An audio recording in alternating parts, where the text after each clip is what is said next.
contents de faire du sud, de se rapprocher des Riron, et ça commence à sentir la sangria et le jambon, tout ça.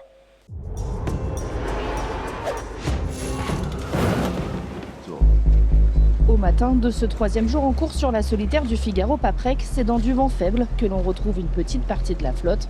Hier soir, elle s'est éclatée en 3 groupes. À l'est, avec Alexis Loison en chef de file, suivi par Hugo Dallène, Jacques Delcroix, Jules Delpech, Romain Le Gall et Édouard Golbery. J'imagine une bascule progressive et une bascule au portant qui va être dans la fin de matinée. Et ensuite, ce que je croise les doigts pour que ça paye à l'est vers la fin, donc qu'on ait de la pression dans le bon sens et que à la limite, si ceux qui sont à l'ouest pouvaient s'arrêter un petit peu un moment sur la route, ce serait bien, quoi.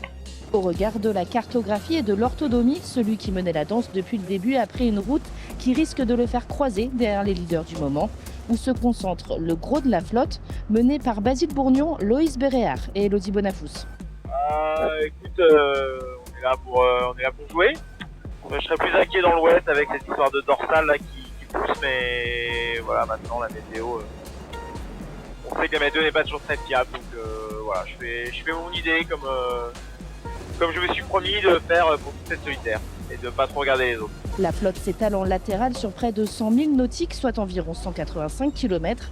Tout à l'ouest, Philippe Hartz et Alexis Thomas se sont échangés des places de leader au cours de la matinée. Le vent portant d'une dizaine de nœuds continue de les pousser vers le sud. On va vers un bascule progressif devant vers la droite, puis on va tout s'entraîner pour finir en bâbord sous speed à Riron. Les premiers concurrents sont attendus demain en milieu de journée à Riron, terme de cette première étape.